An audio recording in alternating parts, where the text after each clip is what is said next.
Bismillahirrahmanirrahim. Assalamualaikum warahmatullahi wabarakatuh. Alhamdulillahillazi arsala rasulahu bil huda wa dinil haq liyuzhirahu 'alad dini kulli walau karihal musyrikun walau karihal munafiqun. Asyhadu an la ilaha illallah wa asyhadu anna Muhammadar Rasulullah la nabiyya ba'da amma ba'du. Baik, untuk tidak memperpanjang kata-kata mukadimah, langsung saja perkenalkan, nama saya Konita Wardah dengan NIM 2414010034 dari kelas PAIA BP 24. Di sini saya akan membuat video untuk memenuhi tugas tafsir tarbawi. Baik, saya akan membacakan Quran surah Al-Imran ayat 84 sampai 87 dan beserta artinya. A'udzu billahi minasyaitonir rajim. Bismillahirrahmanirrahim. Qul amanna billahi wa ma unzila alaina wa ma unzila alaina wa ma unzila ala Ibrahim wa ma unzila ala Ibrahim wa Ismail wa Ishaq wa Yaqub wal asbat wa ma utiya Musa wa Isa wan nabiyun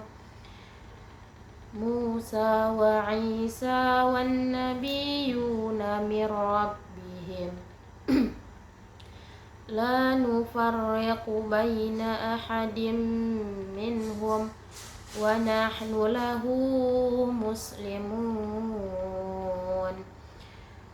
Wa man yabtaghi ghairal islami dinan falan yuqbala minhu wa huwa fil akhirati minal khasirin. Kaifa yahdillahu qauman kafaru ba'da imanihim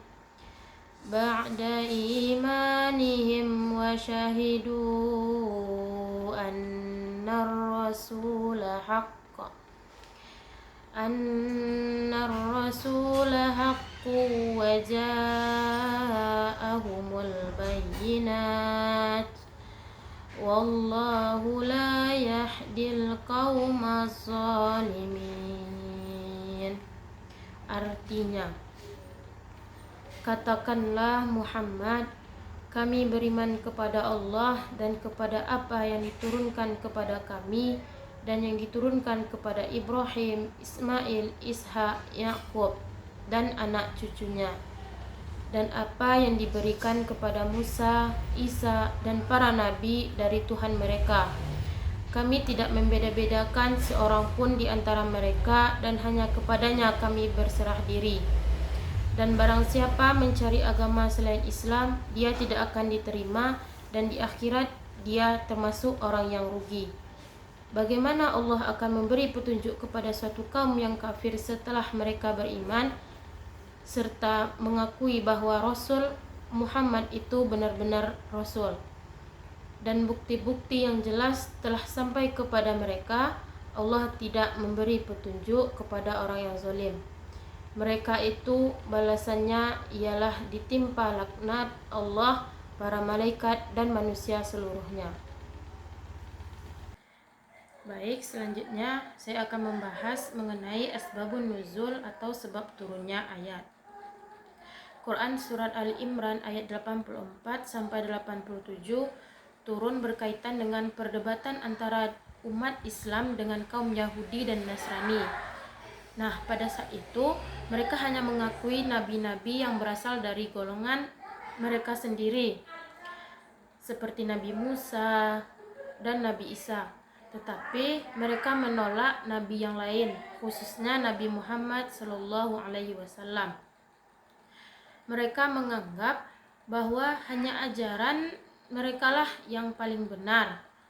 sehingga mereka menolak kebenaran yang dibawa oleh Nabi Muhammad SAW. Nah, padahal tanda-tanda kebenaran tersebut sudah jelas. Nah, oleh karena itu Allah menurunkan ayat ini untuk meluruskan pemahaman tersebut dan menegaskan bahwa seorang mukmin itu harus beriman kepada seluruh nabi tanpa membedakan. Nah, oke, selanjutnya kita masuk ke isi kandungan ayat-ayat tersebut. Yang pertama, pada ayat 84 Allah memerintahkan kita untuk menyatakan keimanan kepada Allah dan semua rasulnya. Nah, disebutkan beberapa nama nabi seperti Nabi Ibrahim, Ismail, Ishak, dan Yakub, serta nabi-nabi dari keturunannya termasuk Nabi Musa dan Nabi Isa. Dapat kita simpulkan makna dari ayat 84 ini adalah bahwa semua nabi membawa ajaran yang sama, yaitu tauhid dan mengesahkan Allah. Oleh karena itu, kita sebagai umat Islam tidak boleh membeda-bedakan keimanan kepada Rasul. Bahwa ini menunjukkan bahwa Islam itu mengajarkan keimanan yang bersifat menyeluruh dan tidak parsial. Oke, baik. Selanjutnya ayat kedua, ayat 85. Allah menegaskan bahwa agama yang diridhoi di sisinya hanyalah Islam. Barang siapa yang mencari agama selain Islam, maka tidak akan diterima dan dia termasuk orang yang rugi di akhirat. Itu isi kandungan ayat 85. Nah, ayat ini menunjukkan bahwa Islam adalah penyempurna dari ajaran-ajaran sebelumnya. Nah, semua nabi pada dasarnya membawa ajaran Islam, yaitu mereka berserah diri kepada Allah. Namun, seiring berjalannya waktu, ajaran tersebut mengalami perubahan, sehingga Allah menyempurnakannya melalui Nabi Muhammad SAW. Baik, selanjutnya kandungan ayat 86. Di sini Allah menjelaskan tentang orang-orang yang kafir setelah beriman.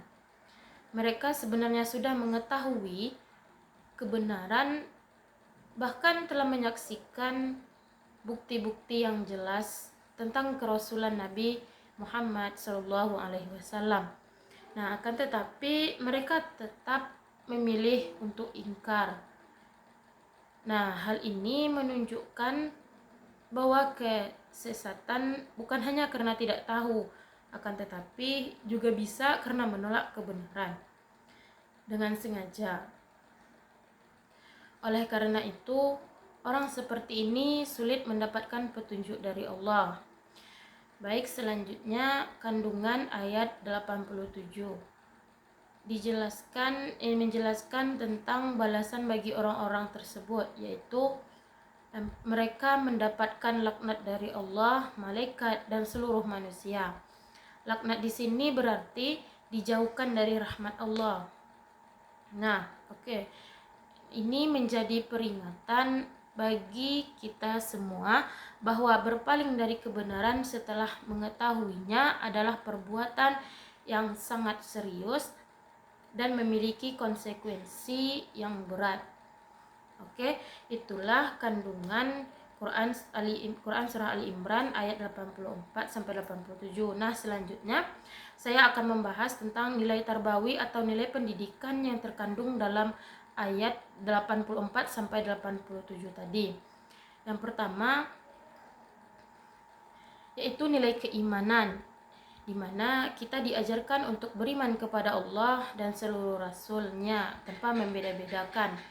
Yang kedua itu nilai istiqomah atau konsistensi kita, yaitu kita harus menjaga keimanan agar tetap kuat dan tidak mudah goyah oleh pengaruh lingkungan. Karena pengaruh lingkungan itu sangat besar pengaruhnya terhadap diri kita. Selanjutnya yang ketiga yaitu nilai kejujuran dan keterbukaan terhadap kebenaran. Nah, kita harus berani menerima kebenaran walaupun tidak sesuai dengan keinginan atau kebiasaan kita. Yang keempat, ada nilai tanggung jawab, yaitu setiap pilihan yang kita ambil, terutama dalam hal keimanan, memiliki konsekuensi yang harus kita pertanggungjawabkan. Nah, sebagai penutup, dapat saya simpulkan bahwa Quran Surah Ali Imran ayat 84 sampai 87 itu mengajarkan kita untuk memiliki iman yang utuh, tidak membeda-bedakan Rasul, tetap istiqomah dalam kebenaran, serta menyadari bahwa setiap perbuatan itu memiliki konsekuensi di hadapan Allah Subhanahu wa taala. Oke, baik. Semoga kita termasuk orang-orang yang selalu istiqomah dalam keimanan. Mungkin cukup sekian yang dapat saya sampaikan. Saya akhiri dengan wabillahi taufik wal hidayah. Assalamualaikum warahmatullahi wabarakatuh.